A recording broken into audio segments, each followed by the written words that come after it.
Hello, everyone, and welcome into Grip Locked, Foundation Disc Golf's weekly podcast. I'm Hunter, joined as always by Trevor. And before we get into today's episode, I want to take a moment to thank the sponsor of today's episode. Autumn is in the air, the pumpkins are in the patch, and our friends over at Manscaped are here to make sure you don't carve your pants pumpkins when you're grooming, if you know what I mean. Make sure you keep things fresh this fall with the leaders in male grooming and their brand new 4th generation performance package. Join the 2 million men worldwide using Manscaped by going to manscaped.com and get 20% off plus free shipping with the code GRIPLOCKED. It's time to bundle up with the Manscaped Performance Package 4.0. Inside this package, you'll find their Lawnmower 4.0 trimmer, Weed Whacker ear and nose hair trimmer, Crop Preserver ball deodorant, Crop Reviver toner, Performance boxer briefs, and a travel bag to hold all your goodies. That's a whole lot of stuff. Then after trimming your pumpkin patch and whacking those leaves, gives your balls a boost with the Crop Reviver. Manscaped even threw in 2 free gifts into their Performance Package 4.0, the Manscaped Boxers and the Shed travel bag that Trevor just mentioned. That way you can remain comfy and cozy no matter where you find yourself this fall. Don't forget to get 20% off and free shipping with the code GRIPLOCKED at manscaped.com. That's one word, GRIPLOCKED. It'll get you 20% off and free worldwide shipping. Make your balls a priority this fall and choose Manscaped. Your balls will thank you. I don't know why it took me so long to make the connection that they call it the Shed travel bag because it's like everything. It's holding all your tools. They name everything after lawn tools. So what lawn tools are they missing? The power washer. It's a bidet. I feel like It's a bidet. I feel like hedge trimmer is pretty obvious. Hedge trimmer. Just like a pair of scissors. Maybe that would be like Trim a a beard. Well, it's all like body hair. I mean, yeah, for your beard. They could go in a beard. Okay, yeah. If you're listening, I'm trying to think of what else there even is. that's your next move.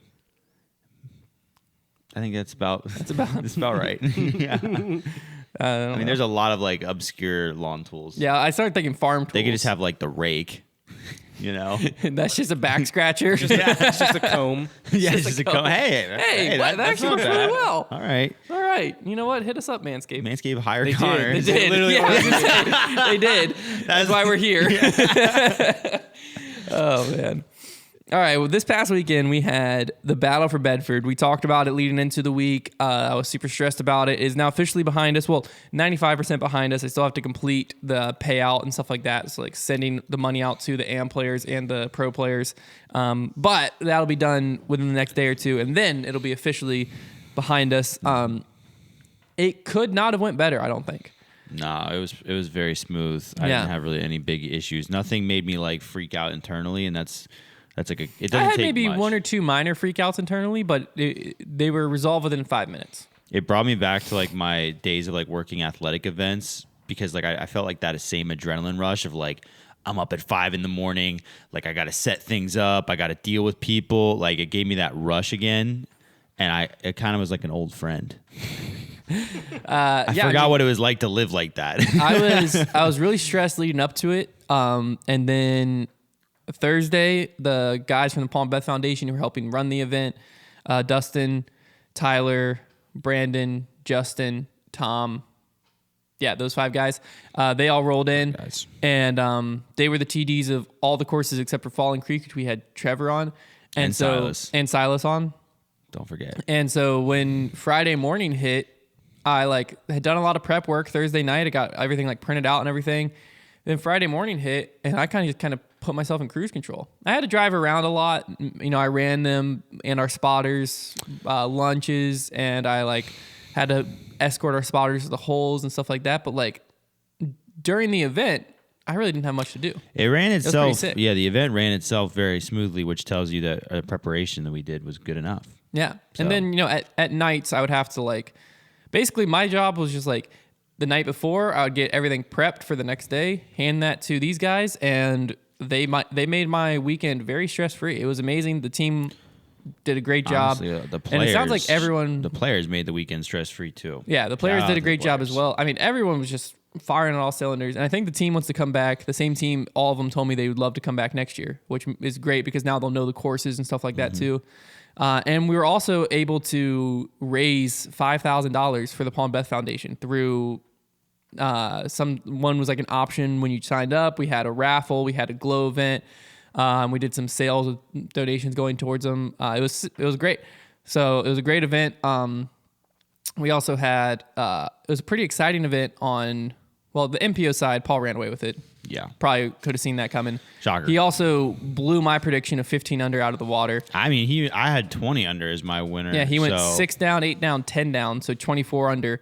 But on the FPO and MP40 side over at Independence, they both went into playoffs. It was a pretty electric finish. Yeah. I believe we had Natalie Ryan taking down Ellen Widboom, and then we had Eric Vandenberg taking down Bob Cannon in the MP40. Which the MP40 field was a little stacked. It had It was Schwebe very in it stacked. and a bunch of like local legends in it. It was a great event. I was super excited about it. The only other thing I saw questions about were people were asking like the $10,000 added cash. Mm-hmm. Some people were confused. For some reason, some people were thinking that the Paul Macbeth Foundation sponsored the event, which I just wanted to clear up because like that would be really weird if like a charity. It'd be pretty counterproductive as a charity. Yeah, if like a charity sponsored the event, and then they were like, "Hey, we sent them 10,000, but they raised 5,000 for us." So I wanted to clear that up. We had a title sponsor in Blue Chip Technologies, super supportive company. They do a ton for us and with us, and we're super excited to have them on board. We also had Destination Bedford, which is like the local tourism. They were like are like a gold level sponsor, and then so was Foundation, our actual company. We matched like that level sponsorship, and between those three companies, we were able to get the 10,000 added, which is where all that came from. So the 5,000 that was raised for the Paul and Beth Foundation had nothing to do with added cash. I don't know where those rumors started, but I figured what better spot to squash them out. And the final thing I wanted to say about the Battle for Bedford is I was just super stoked to see the like smile and like rewarding feeling on the Bedford Parks and Recs faces, because they put so much time and effort into these courses, and the whole crew was out there on hole 5 at New London. They set up like a tailgating spot and got to just like basically watch people, you know, enjoy all the labor they put in over the past several They months. were so much fun. I really hope that at least New London is able to get a big event in the next few years, because like there's no better parks department to handle it. They deserve it to be able to see Yeah. the fruits of their labor pay off like that. And I mean, we had support from the local community from the top down. Like we had so many people who were like high up in the Chamber of Commerce, the Department of Tourism, the Economic Development, and the like actual heads of Parks and Rec. I saw each of them out there at New London on different times of days, different days, and they were just so ecstatic about the event being there and already ready to start planning for next year. So Battle for Bedford, circle that date on your calendar when it comes back up. You're not going to want to miss it next year. It was definitely a great time. We're going to head into a brand new segment that I'm pretty excited about. I think we're going to start doing this maybe not every week, but probably pretty regularly. Yeah. This is our Doink of the Week. So basically something that looks like it could go good, doesn't go good. We thought about calling it Clinked Putt of the Week. I think Doink of the Week means the same thing and just sounds a little more catchy. So the Doink of the Week, we each have one, and then we're going to put them on Twitter for you all to vote what was the Doink of the Week this past week. So I guess I'll start with mine. Go for it. Yeah. So it hurts me to say what I'm about to say for my Doink of the Week. Does it? Because the intention behind it and what they were going for, I really loved. And the general idea behind it, I really enjoyed. Just the execution just made it a little off for me. It's the Discmania commercial they recently put out. Good idea, just awkward and slight cringe execution on my part, I think. Very much so. They basically tried calling out the Alpaca and the Omega, which are two putters that are P2-ish, and then saying like, you know, the Alpaca's excellent animal, blah, blah, blah, blah. They didn't even say excellent animal. They said like they basically talked up the Alpaca and the Omega, but talking about an actual animal. The alpaca is a beautiful creature. Yeah, it was UC like the whispering. whispering was what hurt. Yeah, I think really the problem was just UC whispering into the microphone for about No, 2 because the minutes. dialogue was confusing. Here's the thing. It is very hard. Like the National Geographic whisper commentary has been done in comedy, parodied so many times at this point that you could probably take the funniest human alive and have him do it to something, and I still might not laugh because it's been done so many times. So I can tell you right now that UC is not going to make me laugh with that. Well, with that bit. It's been I don't even done think so it many was. times. For me, the goal of the commercial wasn't even necessarily to make it laugh. It was just. No, they I were think definitely that thinking- I think the commercial would have went much better if it would have actually been like, you know, the alpaca is a great animal, and the omega is a great vitamin. I would have rather. But the P2 is the only putter that you should consider. Here's Like that would have been much more like, oh, I get what he's going for. But like, there's other things of like, people who haven't been in the game that long, they might have never heard of the Omega. Yeah. Or like the alpaca. I had to look up what the alpaca was to even find out that it was close to a P2. Here's what how you could have saved that commercial. You start out with the whole whisper thing. You start out with the whisper angle, and then he changes it into a lab coat, pulls out the Omega, and he's like a doctor from like one of those doctor prescription commercials, 9 out of 10 doctors type of guy. He should. And then he just goes into the P2 as a whole. Like the whisper thing was too long. Well, I think what kind of just made it like fall for me and why I ended up picking it as my Doink of the week was it was very easy to look at like, okay, why is UC talking about an animal? Okay, now he's talking about a vitamin. Okay, now he's talking, like there were 3 separate things. Whereas when he started talking about the P2, the wording could have been different to be like, make it very clear, like, oh, they're coming after these 2. Like if you would have been like, you know, like I said, like the alpaca is a great animal, the Omega is a great vitamin, but realistically, the P2 is the only putter you should be considering. Like if it would have been something like that where it's pretty clear, like he's referencing 2 other putters. Yeah, that's what it was. It just didn't. It just was didn't, not clear. It didn't tie it all together. So like I watched it the first time and I was like, what the frick did I just watch? And then I watched it the second time and I was like, oh, okay, I get what they're going for, but for me it was just a you Doink. almost have to if you're going for the subtle jab. You almost have to be more subtle than that. Like if you want to make a commercial, because that was like a subtle jab, but in a very obvious way. Right, because you just kept dragging it on. It's almost like if there was an alpaca in the background of that commercial is like almost like a little subtle Easter egg jab. That's kind of funny. Or if like he's going to puns like, oh my gosh, get this alpaca out of our way. Yeah. And then makes the pun. Right. Yeah. Also, if you haven't seen this commercial, you can go to the Discmania Facebook and find it. Yeah. But I will say it is a successful commercial because a lot of people have talked about it, including us. We just gave the P2 like 10 minutes of free airtime. So that's a good point. If you look at it that way, maybe it wasn't a Doink. I don't know. Maybe I just proved myself wrong. But that's my Doink of the week. It was like a Doink where it there's OB all around the basket and it lands like on edge, like it's about to roll away, and then it just stops. So like saved from disaster. Doink, but like maybe it's still. And it was like an 80-footer that you decided to run. So Doink was like it kind of worked though. Kind of worked though. You know, it'd be cool if I made it, but I didn't. I'm right there. Okay. My Doink of the week is Hunter's Doink of the week. Is that actually your Doink of the week, Connor? I was gonna say, come on, Connor. You can't ruin the you segment. You can go next like though, because you go next. Mine's gonna segue, so you can go next. Okay. Just to let you guys know, the Doink of the week doesn't always have to be disc golf related, but this week mine is. Okay. Whoa. Oh my gosh. Connor's boom arm just completely fell off the table. Give me a second. I think that's partially because last night for a debate night. I think it's partially because last night for a debate night, Silas had the mic in his face and he goes, I don't need this mic, do I? I was like, no. And he just like shoved it out of the way. And I watched it happen. I was like, yeah, that's not Silas doesn't do anything with like a small amount of energy. No, like, Silas, man. If you give him permission to break anything, like I'm pretty sure if you gave him permission to break your car and you just said, Silas, no, it's okay, he would probably walk up to it with a sledgehammer. Yeah, without even like he wouldn't even question hesitation. Yeah. How's it going over there? You okay over there, Connor? I'm almost there. Come on. There you go. Okay. Nice. I also hit this camera and I think it's fine. it's fine. I'm sorry. My Doink All of right, the back week. to Connor's Doink of the week. All right. My Doink of the week is Is it what you just did? Yeah, honestly, your Doink of the week. So the whole point of the Doink of the week is someone tried to do something and then kind of failed or fell short. Well, on the podcast, I can't remember if it was last week or a couple weeks ago, we talked specifically about how ineffective it is to post really graphic posts on Instagram.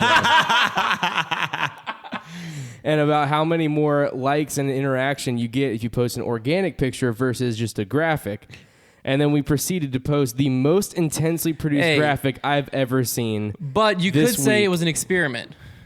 You could. You could say that. Well, let's see, actually. Because immediately following that post, I made another post also summarizing the tournament that was an organic picture. One had Paul in it, one did not, and they're at almost the exact same amount of likes. They're 10 likes off. Yeah, so if you factor the Paul boost and that it's a day later. That's a good point. Is that a Doink? I do have to say, though. Definitely it's a Doink for hypocrisy. It was a Doink because when I made the post. For hypocrisy. Here's the thing. I fell into the trap that probably all these disc golfers fall into that we were talking about of someone sent me that graphic. And it looks so cool. I was like, holy frick, this is amazing.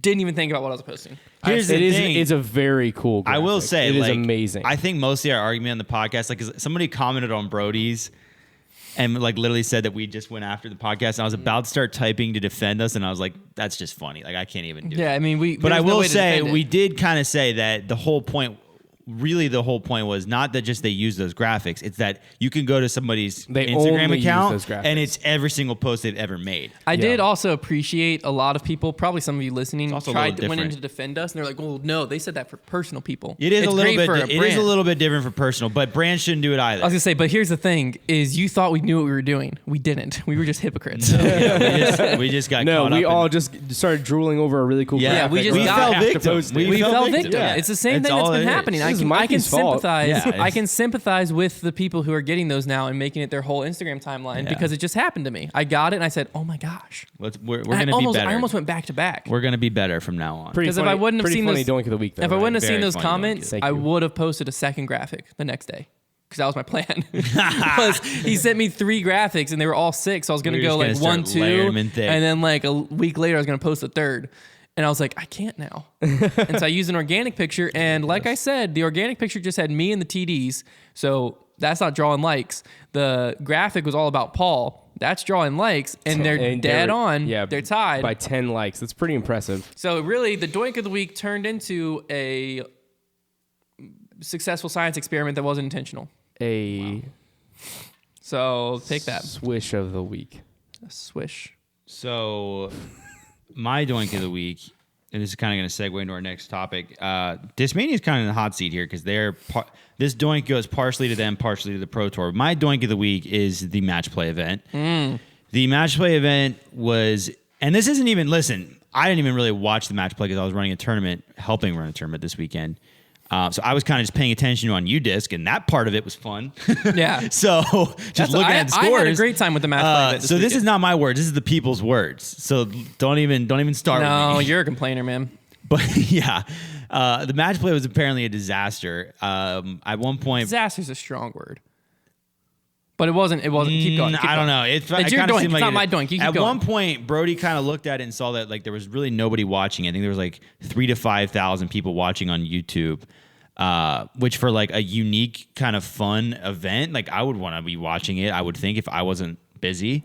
So he kind of tweeted out like, "Hey, why aren't people watching the match play?" And this wasn't even like this is once again Brody was playing a tournament. It's not even like he knew what was going on. No, he hadn't watched it either. he was just kind of genuinely he was just curious. like, "Why are people watching?" And so people were entering into the thread.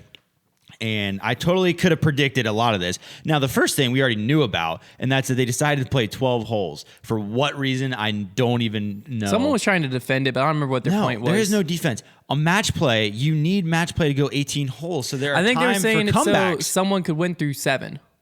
That's stupid though. You need to have time for somebody to make a comeback. That's the whole point of having 18 holes. Like you shorten it, then all of a sudden someone can get hot for a few holes and they have a chokehold in the match. That's not how it should work. You need to have enough time. Number 2, they decided to play at a golf course. Why? Like, why would you do that? We are tired of golf courses. I feel like that's been a pretty consistent commentary on the Pro Tour this year is too many golf courses. And apparently the layout, once again, this is kind of the people's words, but apparently the layout was as boring as ever. I mean, I watched Eagle throw a 700-foot drive. Eagle basically took everything that is the problem with some of the golf course layouts all into one hole and threw a 700-foot drive on a par 4 and parked it and made eagle. Like that's like everything we've talked It about. was one of the sickest It was shots I've amazing. ever seen. very cool. It But was It very should not be. entertaining. It shouldn't be a thing. I don't know. That's not the point. That wasn't the point, but yeah, it was a Another sick shot. issue that I heard, and this one I could have predicted, is that the Pro Tour was basically, I think what happened was they were at first just butchering match play terminology, saying things like a point when that's not a thing. You don't win a point, you win the hole. They were saying things like it's now 5-4, so-and-so is up mistakes 1. that I would have made if I was the commentator. Here's the real problem. Even though if you were it's like if you just heard we're playing match play and somebody explained it to you and then you started commentating that day, you might make those mistakes. But you knew this was happening, and there are like literally less than 10 terms in match play that you need to learn.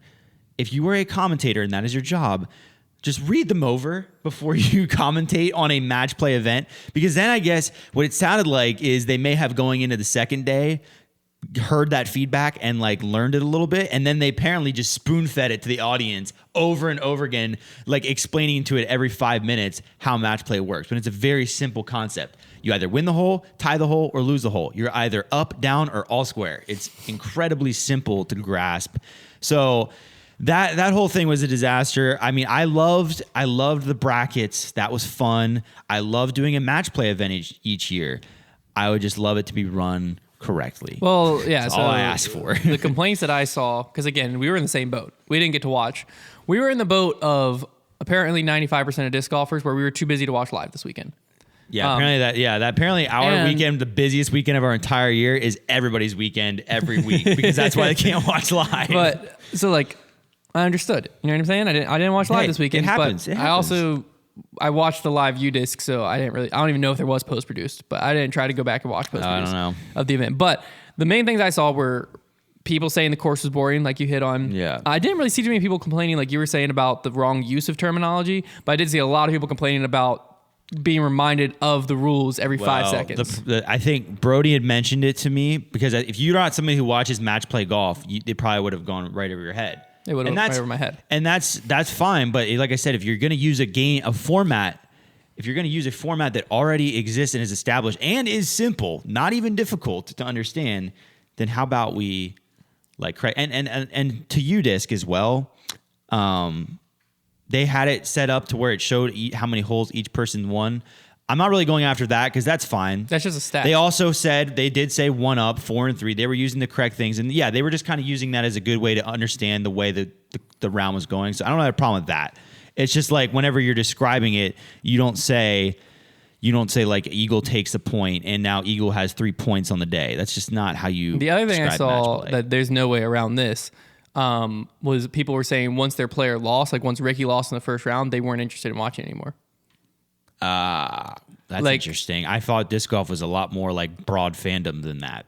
I don't know. I just saw people saying that. Like they're like, well, to be honest with you, once Ricky was out, I didn't care. I think match play is like kind of like March Madness in the sense that teams I don't care about can be playing, but because it is so high stakes, winner takes all, and match play, like it's usually very close because you can't take more than one stroke on it. We can't take more than one hole on a hole, essentially. You can't get more than 1 point on a hole unless it pushes, and then you have multiple. Yeah, apparently they were saying push. They were saying push as well, which is very misleading because that in push is like a term from skins, which leads you to believe that points are adding up and then going to be dumped like a jackpot. Whereas there is no push. You just tie the hole, and then the next hole is worth just as many holes. I will give it to the commentators. Well, like you were saying, the commentators. If you know you're commentating about it, you should do your research. Yes. The mistakes they were making would have been the same mistakes that I would make if you gave me a match play to commentate right now. Like if you sat it in front of me, but if you knew and about you it, said, Hunter, commentate literally match play months in advance, and yes. I'm telling you, everything you need to know about terminology can be fit on one page of paper, and just keep it in front of you. Like, super when it comes easy. to terminology, it's not an excusable thing. But I think that probably a lot of disc golfers day one were in the same mindset as the commentators of like. They probably wouldn't even notice it because like that's how I would have thought about match play. It's not the really only the thing biggest problem. As a disc golf fan, the only thing that up to this point we have really seen was skins. Yeah. So like when I think of like a hole only be worth something, my mind goes skins. So I'm immediately thinking push, winning multiple points, skins. That's how I would immediately thought of it. The first time we played a match play thing for the channel, I literally was just like everything's just point instead of a skin. That's the difference. It's match play. It's just different when like as a production company, as the Pro Tour Network, you decide we are running a match play event. You are broadcasting match play. Just know how it works. Yeah. And don't play 12 holes. I could not even fathom why that decision was made. It had to be the course, but it's like Steel Club normally in 18 holes. It's an entire it's interesting golf course. You can make 18 holes. But I wonder if they could only shut down part of it. Maybe, because but then don't play there. That's the only way that's acceptable is if for somehow like the other however many acres of the course got destroyed by weather and the only decision they could make was to use 12 holes of the course or something. But I can tell you that's probably not true. Like, disc golf, man, it was one of those like let's be different moments when it's like no, there's no reason for that. That's like when they had announced to have the a reason behind 12. I refuse to accept that they just like randomly closed their eyes. Were like, what if we took 6 holes off of this? I don't. There was a reason. I don't know what the reason was. I haven't seen published. Maybe they were just trying to shorten it. Maybe it might have been a time constraint thing of getting as many matches in. But there wasn't. That doesn't make really any sense either. I don't know, man. I'm trying to defend it. I can't. Why? I'm playing devil's advocate. It's not Okay. fun if we just sit here and. It's fun for me. I was about to say, people are going to hate this segment. Because already people hate that it seems like we just No, complain about that's stuff. not true though. That's not true because No. listen, like I said, I didn't really watch this. This was the people's opinion. Everybody was tweeting about how it stunk. Gotcha. Yeah, So I wish I'm I, going wish with I the could have watched it. Yeah, I'm moving But- with the tide here. I'm not. Listen, I didn't watch this event. I'm just repeating. Were there any did I want to anybody see if there post was a any, post-produced. I don't think there was. I think there's a Disc Golf Network event. So I think if I search disc golf match play, Yeah, no, you're not. Did you guys see anybody post any positive things about it? As far as people Oh watching yeah, it, no. Gatekeeper covered. Gatekeeper was there. So Okay. I bet you, if you watch, I haven't watched it, My but I biggest bet if you thing- watch that, if you consume it, okay. But it looks like they only covered 2 cards.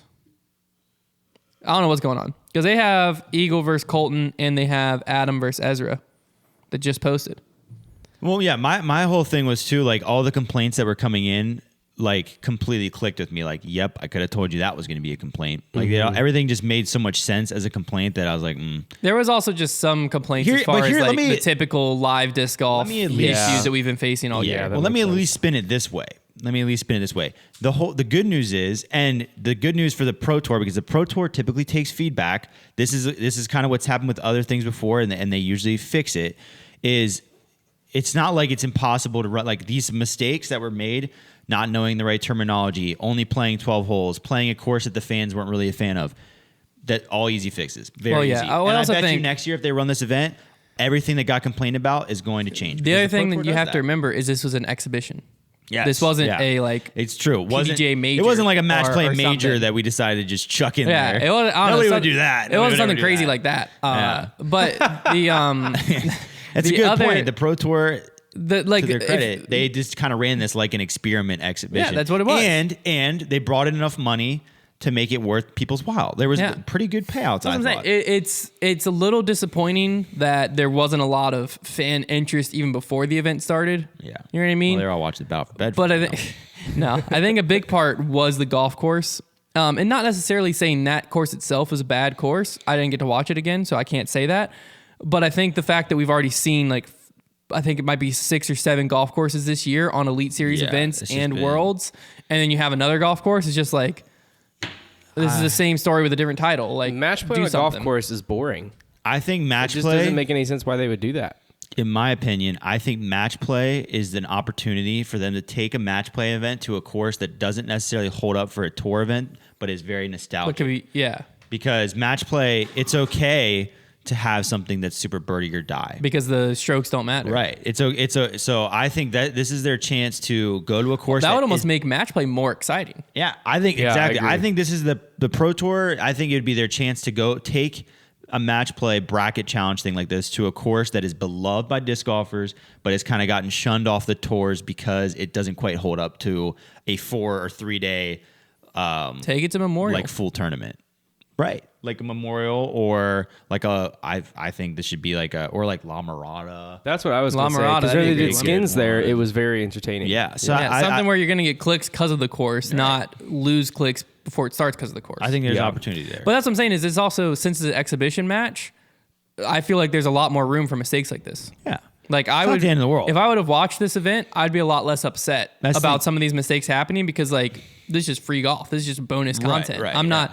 This isn't me trying to watch Worlds and stuff like this is happening. Right. This Like- isn't me trying to watch a Elite Series. We're this giving is just we're giving criticism, but it's not the end of the world, and they'll probably fix it next year. So I like that they You know what just would be did a match funny? play event. I love You know match what would have been funny? I know this didn't happen, What? but if like people knew that we couldn't watch it because of the Battle for Bedford, and so they just like Sure, fed us feed fake us. crap. They're just like, man, dude, I can't believe Terry called Calvin Heimberg that on hole 3. It's ridiculous. That's like not even related to the score, just like stuff you had to watch to know. Yeah, like stuff you had to- That's to so watch to funny. know, just like, like- oh my really gosh, funny. Heimberg just like fell on his face on the third tee. Yeah, like no, That's so funny. no wonder Ricky didn't make it out of the first round. He broke his elbow. And like, But oh my he's gosh, throwing what? lefty right now. Yeah. Yeah, he came out just throwing 360s lefty the whole round. He hasn't took it serious once. Like, nah dip. We're just like, yeah, it was crazy Ricky throwing lefty like that.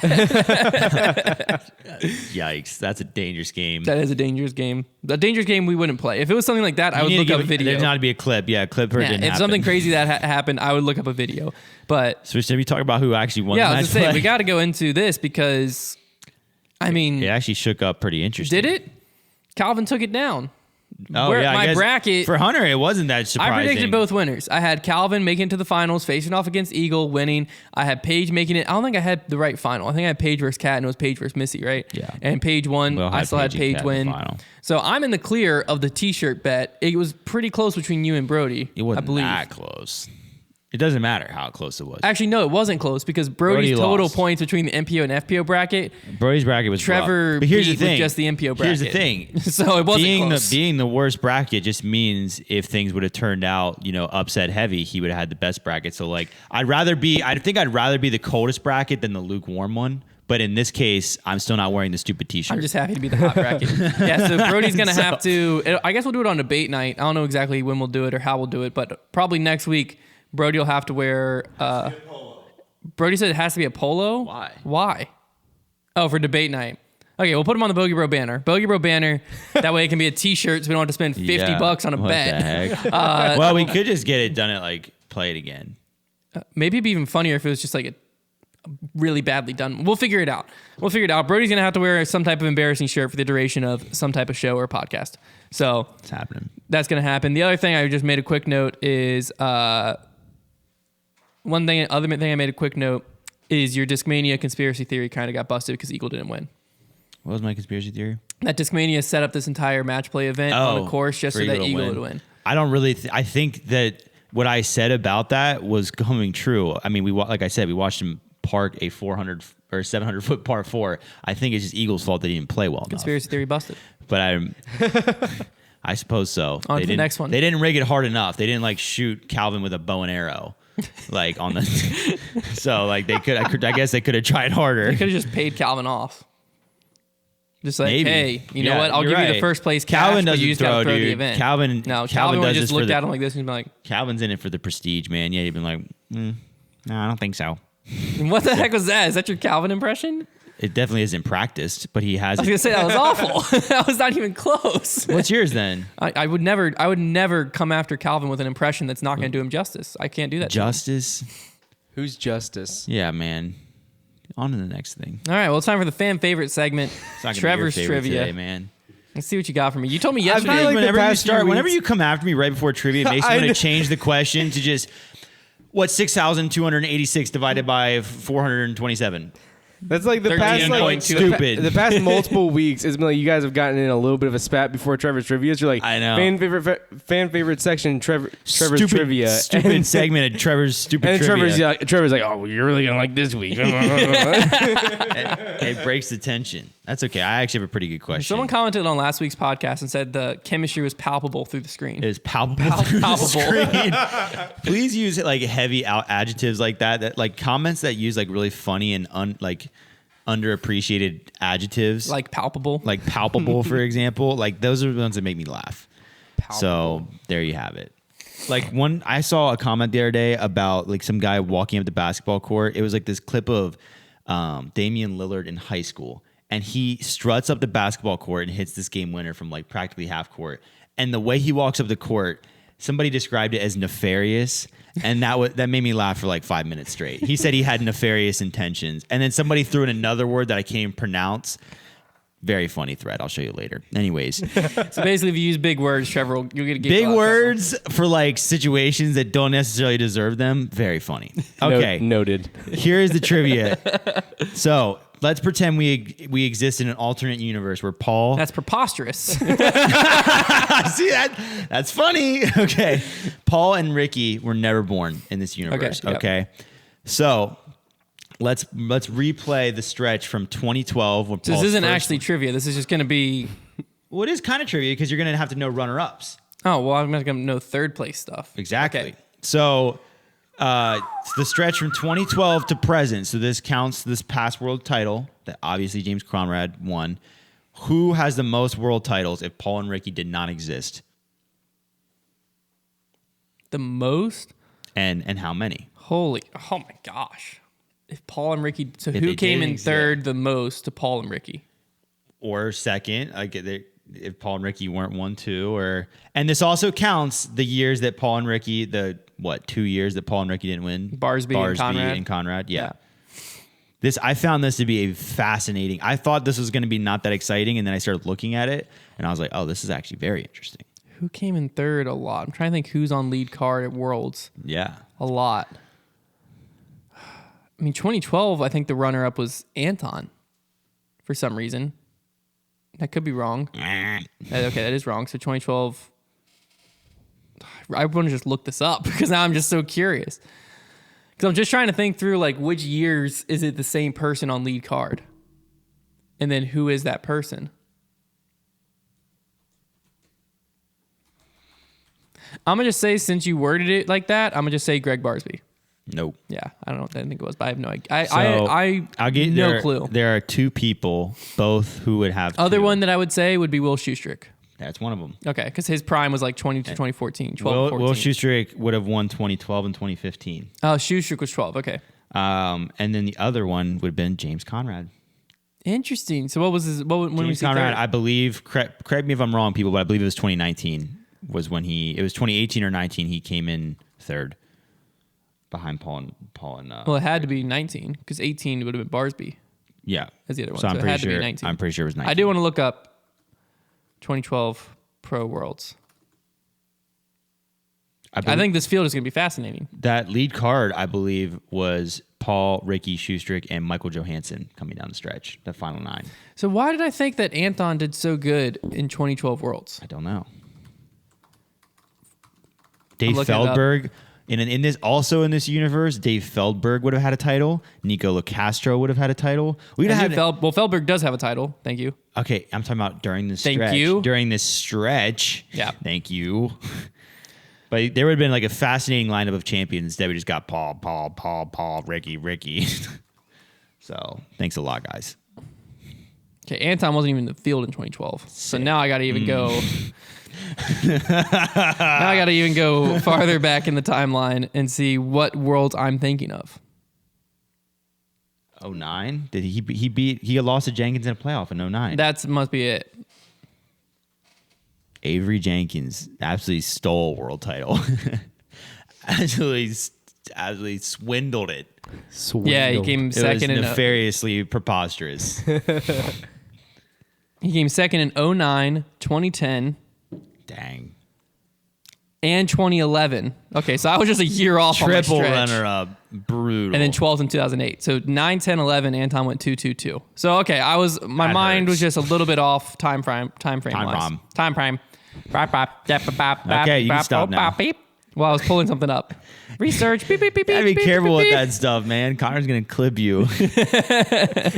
All right, it's time for another new segment. I told you were going to have lots of Oh this my one. gosh. I'm so excited. It's time for the Prize Picks Breakdown, sponsored by prizepicks.com. They are the first and only daily fantasy site to offer disc golf. The game's simple. You pick an over or an under on player stats to win a multiple of your entry fee. Right now, they have strokes up for disc golf, but they're also looking at possibly adding birdies, finishing place, and they're also looking to add FPO. Some of those might be coming as early as the end of this week. So excited. So that's super exciting. How you play is you must combine at least 2 players to make an entry. The more players in the entry, the higher the payout will be.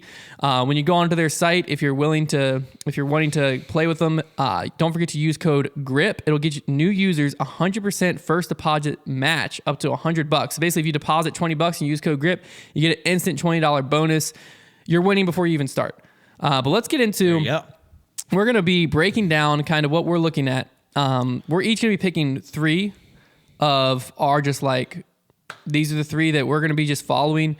These are our picks. You can also do flex play or power play. Right. So let's just explain how this works really quick. Yes. We have 3 players that we're picking. Start off with how. So to start, the players, like the way they do all of their kind of like your picks that you can make on their site is it's all over under. That's how they do it right now for any sport that you do. But for disc golf, it's over under strokes. So they basically selected a bunch of different golfers, and you can pick either they'll put it at a certain number of strokes that they're predicting that person for that round to shoot in the tournament, and then you can say, I think they're going to go under that. So in that case, it'd be better, or I think they're going to go over. I think it'd be worse. And you can do a certain amount of picks. That's how that works, and then you can explain. Yeah. So for us, since we're using 3 players, if we hit the flex play and we get all 3 correct, we'll be paying 2.25 times. 2 correct picks is 1.25. Or if you're feeling it, you can Feeling go to the perfect. power play, Yeah. which you have to hit all three Yeah. in There's order no for it to leeway in the power play. in order for it to work. But if you hit all three, then you're getting paid 5x. Yeah. So what we're going to be doing is we're basically going to keeping track. Like we're putting 1 unit on these 3 picks. You could choose if you're going flex play or power play, and then we're going to keep track of how it pays out. So basically, if I chose flex play and all 3 of mine hit, then I have 2.25 for the this week. multiplier will be the points. Yeah. So- And then if I went power play, if I was really feeling it, then I'd have 5 for this Yeah. week. So that's essentially how we're going to be kind of handling this. We'll go over some of the other lines that we aren't using within this segment. But first off, let's just look at Brody picked his during debate night last night. So let's go ahead. This will kind of give you a good gist of the segment as well, while also kind of informing you because Brody's going to be a part of this segment. So Brody's 3, he picked the Kevin Jones 50.5. Brody really liked the half lines because that means Kevin's just got to get to 50. Yeah. Or 51, whatever. So he picked the Kevin Jones 50.5 over, the Yeah. Nico LeCastro 51.5 over, and the James Conrad 51 under for a flex play. Absolutely shocking, James Conrad. I agree. When he said it, I was like, Shocking, James Conrad. I was actually looking at the James Conrad over. This course is what I was to looking at me as one of mine. smells like you're gonna need a forehand. That's just what it's. That's what it's feeling like. That's what it was I feeling like to the me Kevin too. Jones pick because he's got. Well, I don't. The Kevin Jones pick is interesting though because he does have that sneaky grenade throw. He has and the might just potential. go over top of every single wood line But and go under that. But it's gonna be crazy. It's gonna be crazy. And he went flex play. he went flex Yeah. play. So what I'm thinking is we're both going to just give our 3 picks, explain if we're going flex play or power play and why, and then highlight a few other lines that we find interesting but weren't quite interesting enough to slide into our 3 picks for this week. Right. So Okay. I guess I'll go first. Okay. Do we want to go one pick, and like make people wait, or just reveal all 3 picks? Just go for your All 3. Go your lineup. All right, so my first one, people who listen to Debate Night won't be surprised by this. I got the Chris Dickerson under, line set at 50. Like I said on Debate Night, he's been waiting all year for this tender Tennessee disc golf, and he's here now. And it's time. It's a good pick. Tender Tennessee He's going to disc come golf. off with, honestly, I'm thinking he's shooting a 48 round 1. So that's why I'm good like pick. It's a good going with the under on Chris Dickerson. My second one is the Ezra Aderhold 52.5 over. He struggled at this event last year, was only on this first course that they're playing. Mm-hmm. The 52.5, I don't like going against him, but at the same, like he's a player who could Yeah. hit the under, Anybody but could. anyone could hit the under. But I feel like this is not going to play to his strong suit. So I got the Ezra over, and this third one might surprise you. I got the Paul Macbeth 49 over. Oh man, that's a bad pick. I got the Paul Macbeth over. Would not bet against Paul. One reason only. I think the course is already in his head. Ooh. So I think he's coming out to this course with. Okay, I like it a little more now. He's already that was got a funny comment. the secondary thing is I watched him at New London. Yeah. He was looking dangerous, very dangerous. Dangerous. But he switched up his putting Yeah, for he the did. first time drastically that I've seen since 2015. Yeah. And I didn't like the way it looked. He I was like he the was, way it looked when it went in the basket. he was nailing putts. Yeah. But I didn't like the way it looked, and it made me feel uneasy. Okay. And so I'm feeling you're flex uneasy. playing? I'm flex playing this. So I Okay. got the Paul Macbeth over, the Chris Dickerson under, and the Ezra Aderhold over, locked in. So here's the Feeling thing. I'm feeling pretty good about those 3. Not good enough to go power play, but good enough to go flex play. After hearing that both Brody and Hunter were going flex play this morning, I was like, oh, then I need to go flex play. But then I remembered I did already screenshot that I was power playing it, so I'm going to Once you stick with it. screenshot, it's locked in. It's locked in. It's That's the locked in. rule. It's only fair, and I didn't know that making my pick, so I'm power playing. And here's my power play. I've got Going for all Garrett the marbles. Gerthy 52 over. Ezra Aderhold 52.5 over.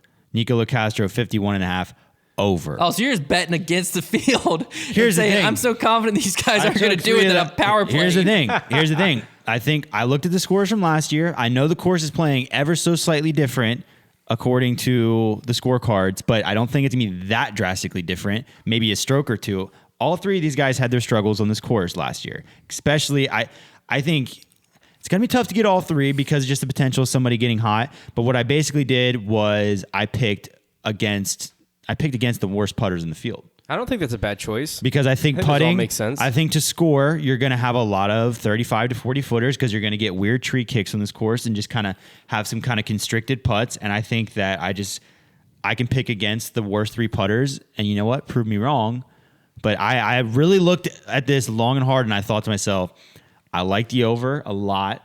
which is so funny because like in other sports, they always say, you know, root for the over because you root for points. And it's kind of different in golf because I'm like rooting for strokes, which is like a negative thing, but I'm still hammering the over. So riding with it. I'm riding with the over, and I don't know. I liked the over for almost everybody in the field.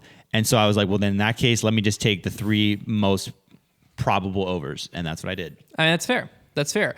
I do want to highlight a few other that I think could be a little bit of a sleeper, sneaky picks here. Okay. One is one I highlighted last night, which was the Emerson Keith 52 That under. is very dangerous. Yeah. It is very dangerous because if you look at last year, he came out with a 56.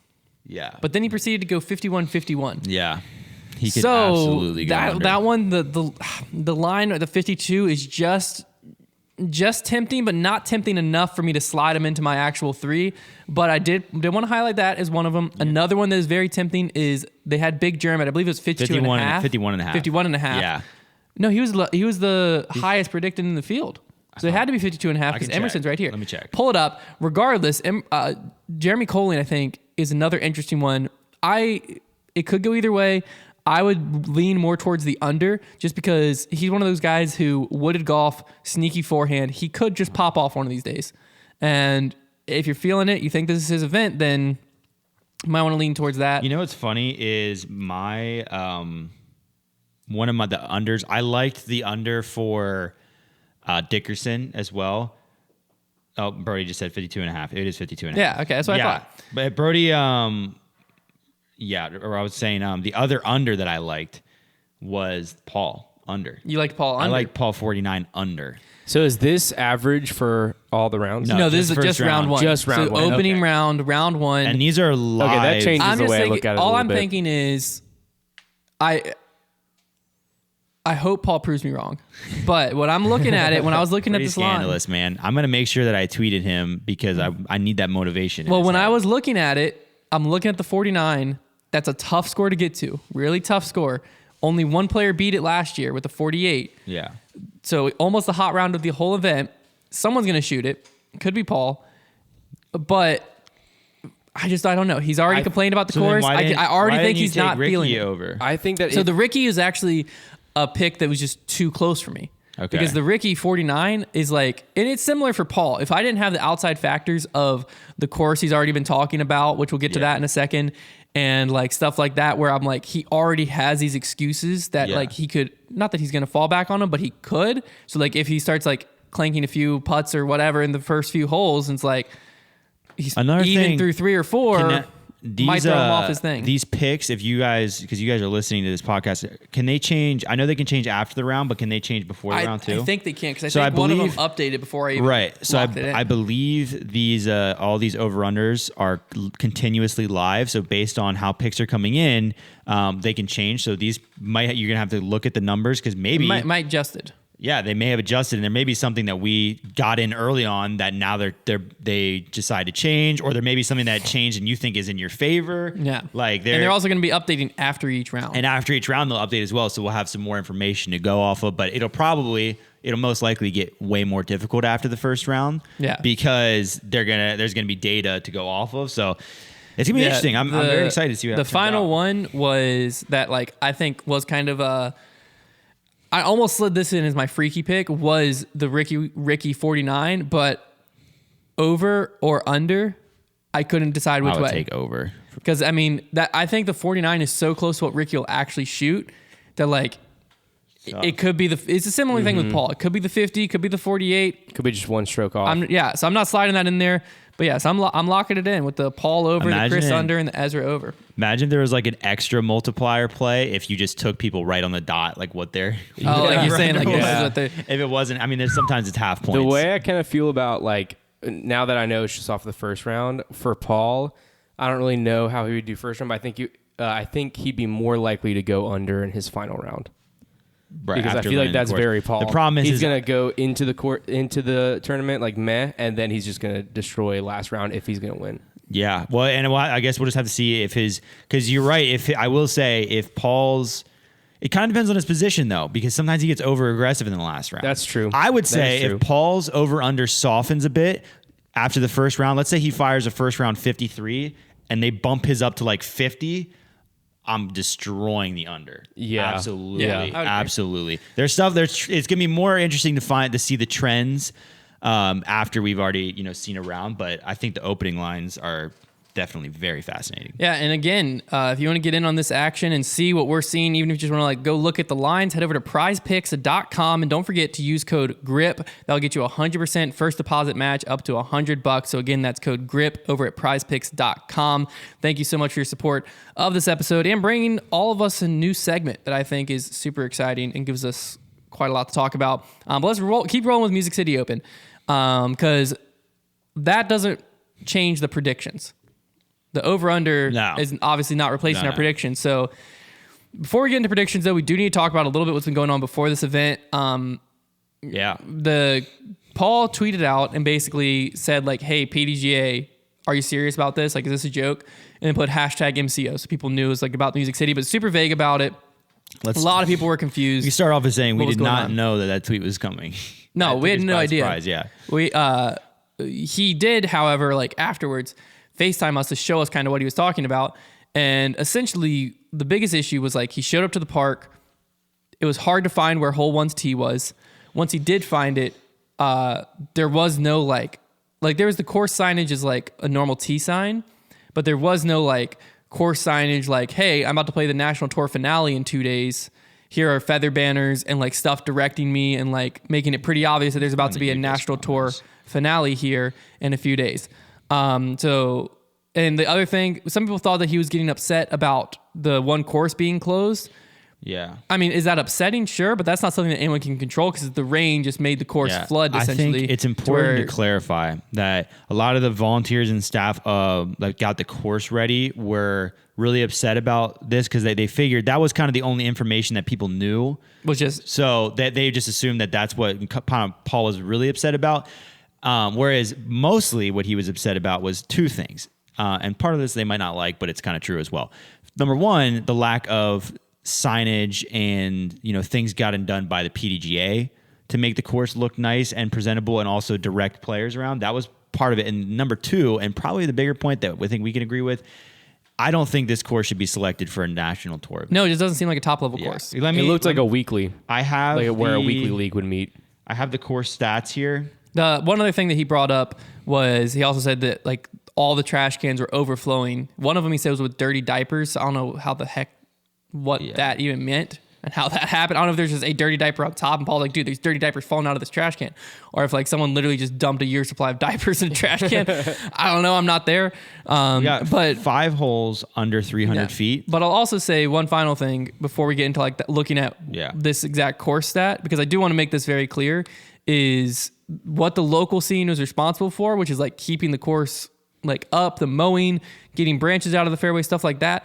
Course from that aspect looked great. Like the actual another thing visible of the course was great. It was more so directed at the PDGA for like screening which courses they're bringing the National Tour finale to and not having like signs and stuff up 2 days before the event. Another important thing to remember, just because we're going to talk about this course in reference to why it shouldn't be on the National Tour, it doesn't have to do with how fun the course is or how a lot of my favorite courses, Hunter's too, Brody's too, everybody here loves courses that we would never suggest for the National Tour. We love them because they're fun. This course is probably very fun. It's clearly very beloved, but the National Tour, there's a certain, I don't know what the Elite Series. I would use an Elite Series event. Yeah, an Elite Series event. There needs to be a certain standard that these courses are upheld to, and it can't just be, this is a nostalgic and beloved course. It needs to be a course that is capable of having challenging a competitive. The top people you need to challenge.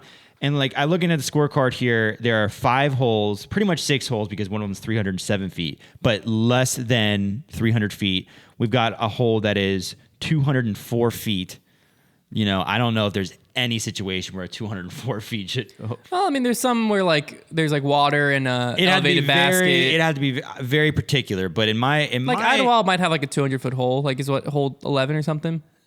If it's kind of snuck into a really hard course, it can throw people off their game. A lot of the par 4s. Oh, Brody said hole 2 at Worlds is also that short. Okay. No par 5s. There's a few par 4s. It's tough for me to.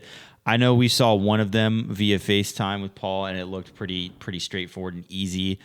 I mean, hey, and we'll see. I will say, in defense, last year's scores contradicted a lot of what was being said about the course this year. Right. So which maybe confuses me. I think that may possibly have to do with maybe like the De La Vega effect, the De La effect, where it's like, yeah, the holes are short, but they're just like kind of hard to get to. Weird angles. That's something we heard that is true. Like there was like a candy cane shaped hole where like the only way to get there is basically chuck it over the top, but that's not the way the fairway intends it to be. And there might be just a lot of like baskets in weird spots with trees surrounding them. I don't know. We're just going to see how it plays out. We're going to see how it plays. I'm not going to speak on it, but like that's definitely the chatter going on right now. The other chatter going on is, again, this is the National Tour finale. Yes. Right? So years past, this is like the pinnacle of the National Tour. It built up to this moment. This is who decides the winner of the National Tour points. Who decides who gets the National Tour bonuses. This used to be like the Pro Tour finale type of event. Like this is what the National Tour builds to all year is kind of this event. But there's only $10,000 added. Now, I say only because it's the National Tour finale. Right. $10,000 added at a disc golf event, that's a lot of money. But when you have events like Ledgestone out there and the Pro Tour finale, I think is going to have over six figures added. And then you have the National Tour finale, also an elite series, also a point series building on the whole year. And I would imagine there's other national tours that have had more added cash than the National Tour finale. Yeah, to call it the finale right now, it's looking like an afterthought. Yeah, which is very weird because like it's been in planning for a long time. It's crazy to think that because Beaver State Fling was supposed to be played as an NT this year, right? Mm-hmm. Correct. So Beaver State Fling would have been an example of an NT event played at a really cool course and would have been a really great event. And yet that wouldn't have been the finale, whereas this is. So like, it's just like there's NTs that would overshadow. That's what I'm saying. It's like finale. Even the DDO. Right. A great event. But what makes you wonder though is like the DDO has been a national tour for years to where the like TD and stuff understands how much or maybe it's how little the PDGA is going to do or not do. Right. Whereas like if I was this is me and I'm running the Battle for Bedford and it's going to become an NT. Then I'm getting like the courses looking good, like they did. But then I'm expecting, like a Pro Tour would, for the PDGA to roll in and take care of like, we're bringing all of this for the tournament. We're going to get the course like the that next level ready. Involvement in tournaments is sketchy this year, and they ought to be shaking in their boots for whenever Paige rolls up to the course. Because apparently she landed yesterday. This morning, I believe. So because the other rumor I heard, and I have not been able to confirm this, so take this one with a grain of salt. And it might have changed by now because I did see pictures of it, which are pretty hard to imagine that this is just a rumor. But apparently they're going to be using like one basket for MPO and FPO pen locations. And so they were having like literal marksman basket and like MVP scout baskets as the FPO hole location. As like, yeah, for like whether again, we're not on the ground. So I do not want to say that. That's why I'm not going to talk about that for a long point. If that is the case, that's also very embarrassing for the national tour because basically as the PDGA, you're taking the stance of the MPO is way more important. So we're going to make sure the baskets are there for them to practice. And FPO, you can practice on these baskets you're not going to play on all week. If that's the case, I would imagine the only reason I'm like not 100% positive is Haley King has been on the ground for a while and she is always very vocal about stuff like this. And Paige just landed. She's going to be very vocal. I haven't heard about it from any of them, and I would be very surprised if they just let something like that slide under the radar. We're going to know if it's the case because they're all going to be 95% C1X putting because they've been putting on marksman baskets for their practice rounds. So they're going to walk up and just be casually drilling putts from everywhere. Like, this is easy. But back to the only 10K added for the National Tour finale. The other thing that was kind of interesting about payout is, so Haley King posted on her Instagram story and said, "Is this a joke? Please be a joke." I'm imagining this is referencing just the payout amounts in general, because like if you look at the Pro Tour finale, like you're playing for 5 figures. Well, in general, just like you're playing for a lot of money, whereas like the winner of MPO at the time of her first screenshot was getting $3,875, and the winner of FPO was getting $2,459. But then what got even more interesting, because like that I think is more so just like there's no added cash. There's very low. So like both of them are at 123% entry fee payout, meaning like the added cash was evenly split up and all of that. But it's just like when you don't have much added cash, it doesn't go far. But then she put another screenshot up and said, "What? Mind blown." And at first I was just like, did she forget she posted about it already? Like, what's going on?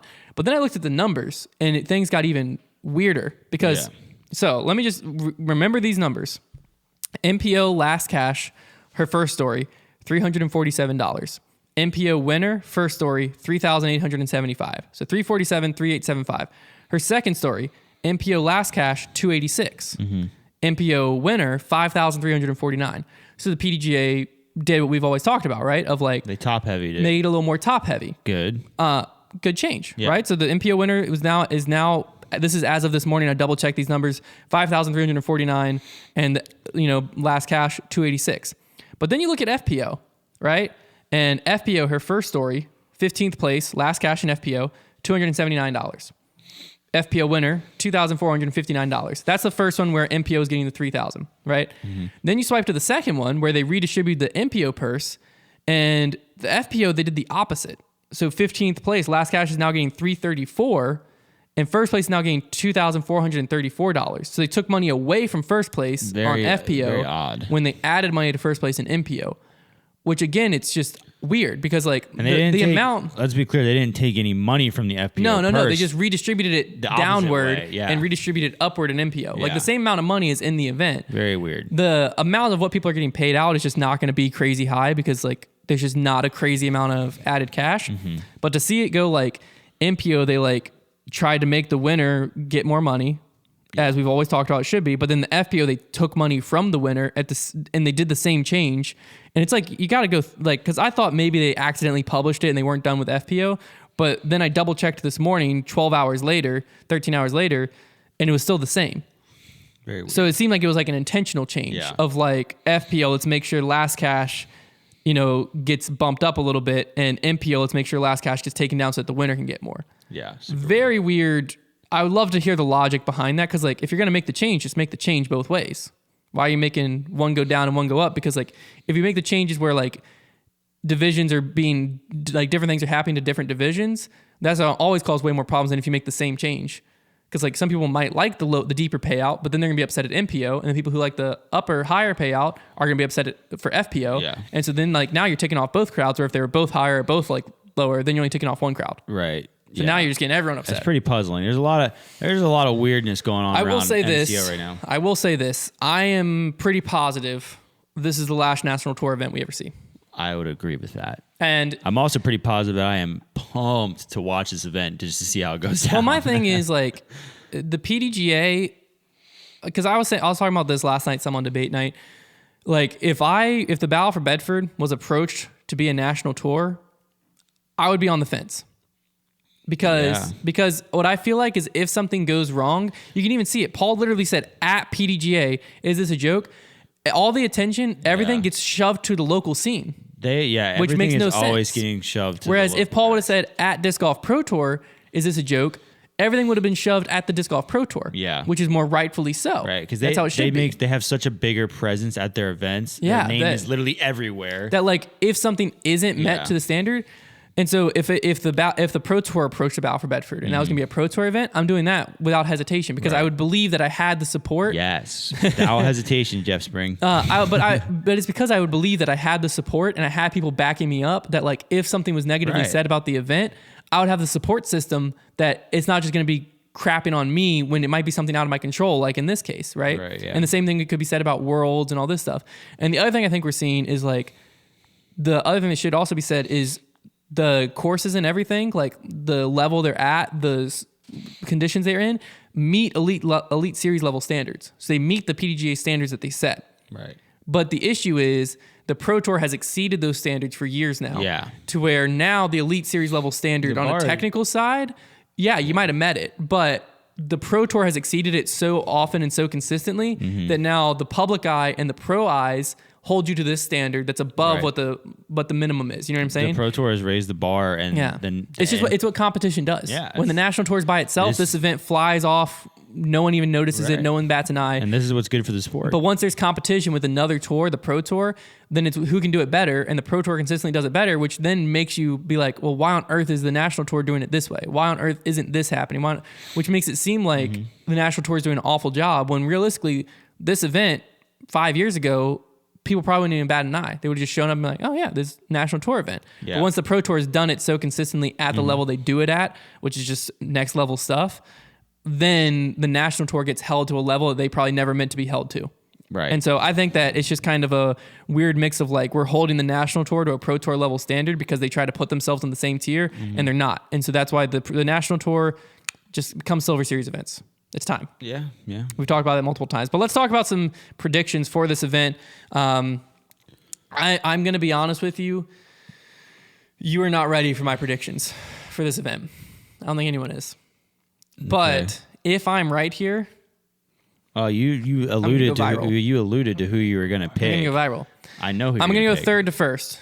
I got Ricky coming in third. I know who you're picking to win. Typical. Chris Dickerson. Should I just yell it out? Just coming in his second. thunder? Chris Dickerson coming in second. And for the winner, Avery Jenkins. I'm just kidding.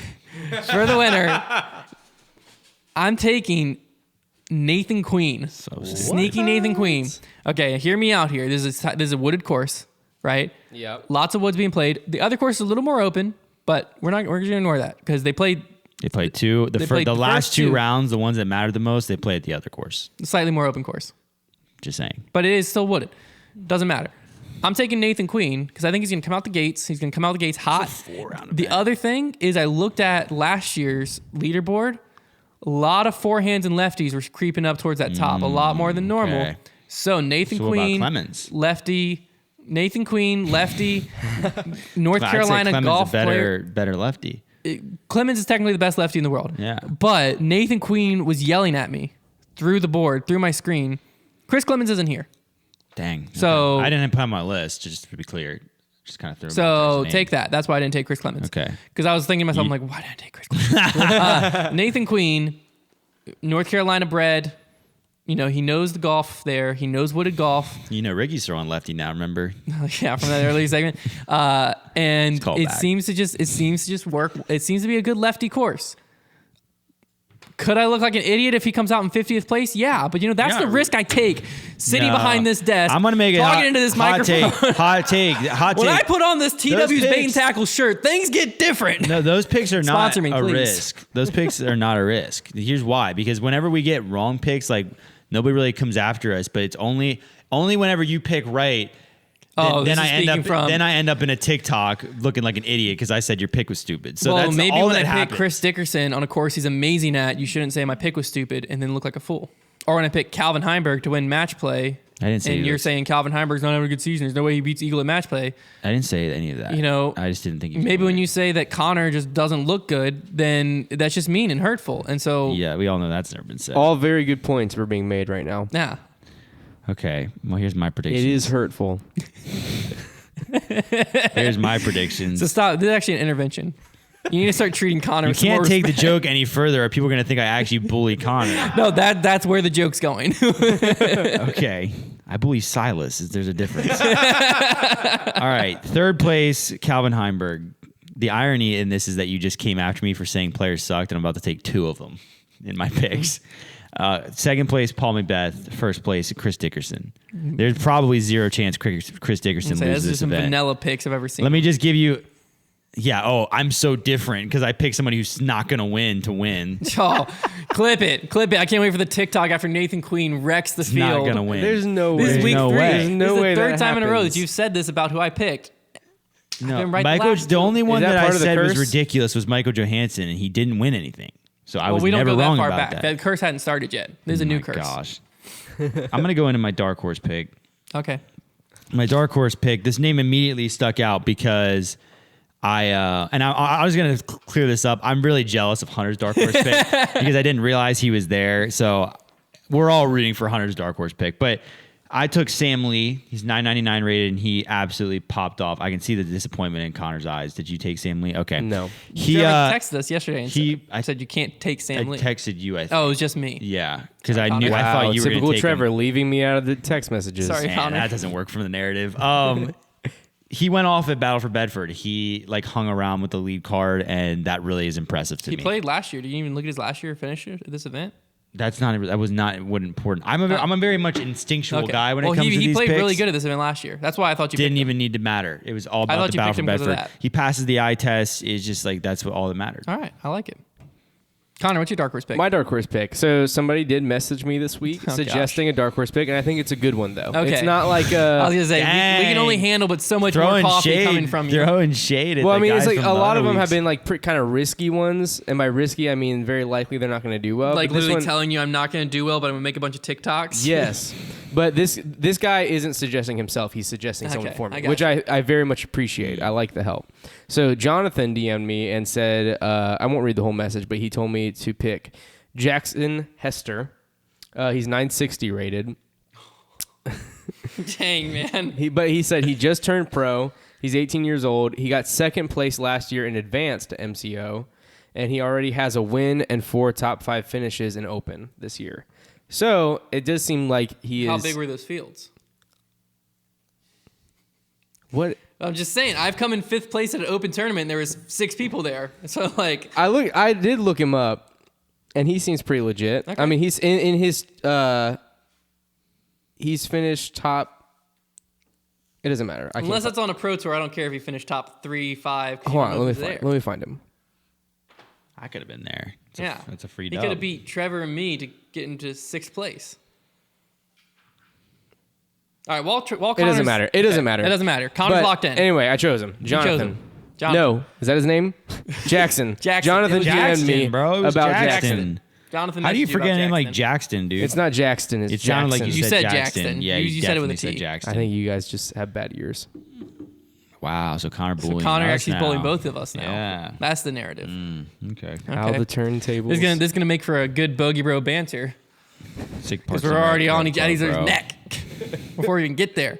My dark horse pick is, I mean, he's gonna tie everyone's shoestrings together until they trip. That Will was Shoestrick. So fun. 997. I was trying I'm to think so of a way to jealous get of it. that pick. I It don't know doesn't how I even really didn't look- matter who we pick. It Yeah, doesn't Will really matter. Shoestrick's got to be the greatest dark horse pick of all time. He's literally in his backyard. It's in his. I think he designed half these courses. Honestly, I'm pretty sure he did. Probably did. And his arm is as fresh as it's ever been. he's also like he's got a healthy son at home right now. I keep seeing him watching disc golf with his son. He's living. This is. Forget peak Will Shoestrick of Will 2012, Shoestrick, 2014 USDGC winner. I'm going This to tell is you peak right Will now. Shoestrick, and it's I'm about to gonna be tell shown at you. Music I think City. Will Shoestrick's going to win. I should have picked him to win the If tournament. Will Shoestrick, Can I have my dark horse pick be my pick to win? Yep. yes. Should I do it? Should I change out Nathan Queen? And They're put both. Shoestrick in? They're both. you You're just right. told me No, way I too got much to about go Nathan Queen. I got to go Nathan Queen. But Will Shoestrick, Will Shoestrick is going to pop off, and it's just going to be reminiscent of If Will a younger Shoestrick- me watching disc golf. If watching he him play. somehow climbed back into, like, if he climbed back to the top of disc golf again after all this time, it would make me smile forever. I think. I don't think I'd ever stop smiling. If we had like a comeback moment and Will Shoestrick, like this could be it. a couple years from now, like wins a world title, like I would probably cry. You think Will Shoestrick has the chops to be able to do that though? I don't Yeah. know. I don't know. What's he rated right now? 997. Yeah, he just hasn't been. He hasn't was been hurt. playing. He hasn't been in the game. Like Yeah, he hurt his shoulder. It messed up his putt. But does he And, like, have? Does he have anything that it takes to be a top? He was finishing one of the, pro? he's probably one of Yeah. the greatest backhand throwers. he's got 3 Of all U.S. time back titles, then. Yeah, man. but he doesn't really have much of a forehand, does he? And Neither he does James can't- Conrad. He can't yeah, throw James that Conrad far. just won a world. The biggest You difference- can't throw that far. We did not, That's Will not as Shoestrick?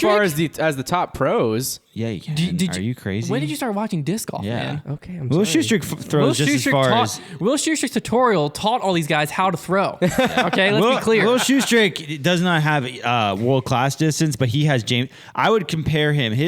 His comparison is James Conrad, but he can't putt as well. So Really? Okay. Currently. if so, if After Shoestrick could Music get City his. Open, he's back. If he could get his putt Okay. going, he has a game that is comparable to Conrad, I think, because he can throw the putters really well. He has a great turnover.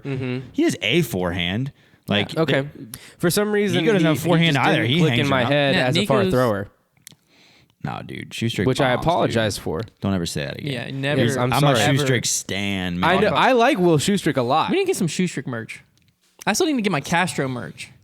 I haven't been able to find any. Yeah, you fake fan, dude. Who's my guy again? Yeah, you My don't whole even remember your closet is people. Terry full of- Roethlisberger, dude. You know, Who was your Okay, guy? Who are you a fan of? I do have to Because I remember, but you remember. was it Coriolis? Yeah, it was I Coriolis. do have to tell you, I'm kind of bummed out. So, like, for the trivia, we never do anything visual because we want to cater to our audio listeners because we love our audio We listeners. love you guys. And If sometimes you love people us, leave a review on sometimes Apple people send Podcasts. us sometimes people send us really good trivia ideas that are visual, And I pretty much got the all-time version of that where somebody sent me like old pictures of players, like childhood pictures. Oh.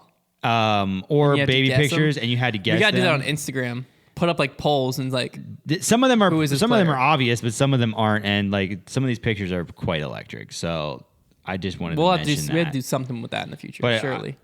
I just look at this picture. All right, let's get into FPO predictions just real for quick. me. That's Eric Oakley.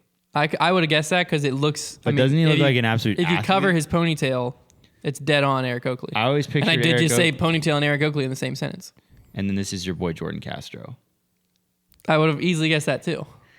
Just point it out there. FPO picks. I also kind of basic, but I snuck a new winner in too. I went Good Sarah for you, Hokum man. third, Paige Pierce second. I took Heather Young for the win. Oh my gosh. Now, hear me out. Doing. We're back in Tennessee. Okay, things are different in Tennessee. This is where she probably should be. I just think Heather Young, she's gonna feel at home. Literally, she's probably staying at her house right now for this tournament. She's from Tennessee. Yeah, That local bias, man. pretty sure. I hope so. That was my whole pick was based on. She's like from Portland. No, she's definitely from Tennessee. Tennessee isn't the only place that has trees, though. What? What did I say about Excellent point. trees? That is so funny. What did I say about trees? Yeah, she's That's from Kingston, really Tennessee. funny. Where's Music City Open at? That couldn't be further. It's in the Music Nashville. City.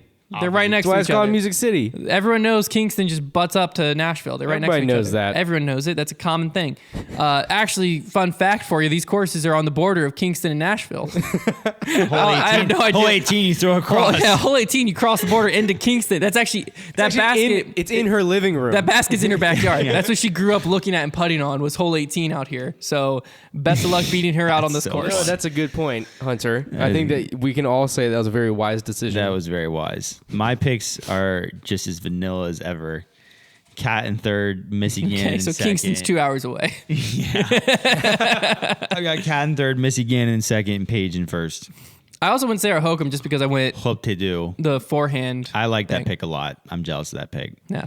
But Heather Young, if she pops up, if I get a Heather Young, Nathan Queen sweep, I deserve something. If both Yeah, of you those definitely two, do. if both of those two those win, what do you If give they me? win, I will personally wash your truck, hand and bucket and sponge and hose. I will come over Once to or your for like a house month? just once, but I will give it a good wash. I'll even get some like wax. I want you to wax, I will wash, wax, If both of those two win, and shine my I don't truck. even put anything on the line for you because I think it's so improbable. I will Yeah. do that for you. Heck yeah. And it's getting colder by the day, so like it might be like 60 degrees out, and I'm out there shivering with a Love it. hose. All right. do if it. you get both of them, I'll shave my beard. Oh my gosh. Oh, please let Nathan Queen and Heather Young win. I am the biggest Nathan. Oh Queen my fan of gosh! all time. Oh my gosh! You That know, would be what did you amazing. just What did you say? just? What I did would you just just thought we say? were all on the same point that was not going to happen. I just the truck wash that maybe takes me a couple hours on my Saturday. There's no way that's going to happen. Oh, There's no way that please. Nathan There's Queen a and Heather Young chance. win. There is a chance. Please! Oh, if it comes to the final day and Nathan Queen and Heather Young, are You in can't contention, back out we of gotta, that. we But gotta it's not live like stream. clean shave. It's just like No, you can't back out. You Yeah. said I shave. didn't back out. I just You mean said like I'm not you shaving didn't like say it's- To be fair, you said it'll you be were gonna short. shave your head It'll be and you short. buzzed it, so. Yeah, it'll I be never- buzzed. You said you were going to shave your Did head. I said I was gonna shave my head, or did Brody say? That's also a good loser of the point. Shave his head? You I didn't say you were volunteered. shaving your You beard. did just volunteer. said- Big You didn't say I'm difference. gonna cut or trim my beard. I think said you I'm better shaving. hope. You better if you need to set something in motion. If you know what I mean, like a little sabotage. You better do that. I know a guy. All right. Nathan gonna Queen, text- if you're I'm gonna listening text to Nathan this, Queen. man, That's crazy. not even just Nathan Queen. Although I think Nathan Queen winning is less likely than Heather Young winning. So yeah, Nathan Queen, if you're listening to this, That's I crazy. really hope Please not. pull My through. sister's wedding is coming up. So what? You look. It's not like you're gonna look like an alien. I don't want to see my chin. I'm you scared of it. bet it. You bet it. We didn't So ask you to do that. funny.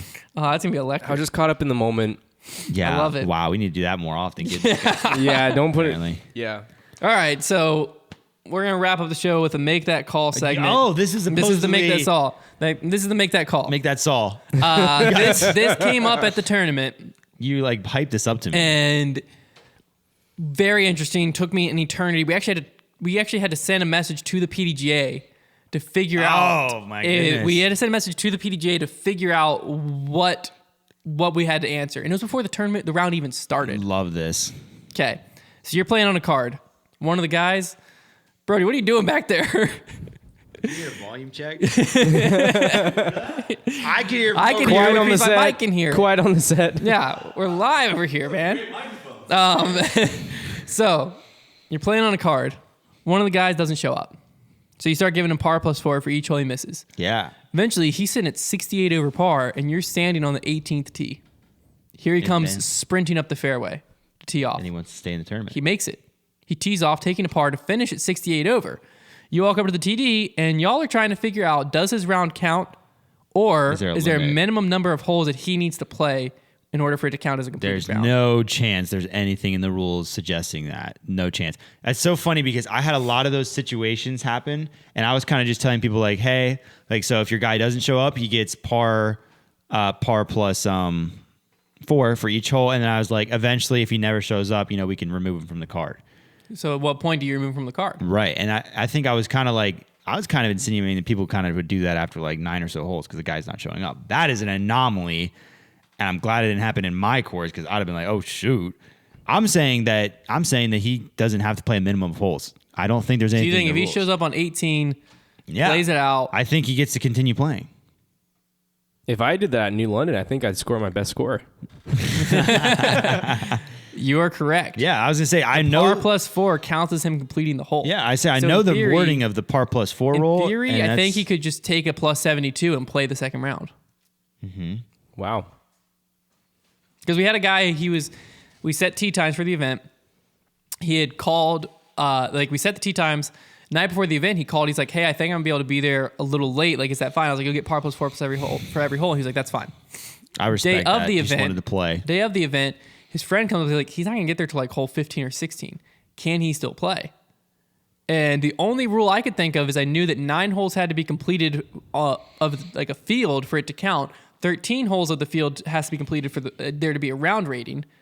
But like I knew that was the field. So I like started Googling, searching everything, trying to find like if one player has to do a certain thing.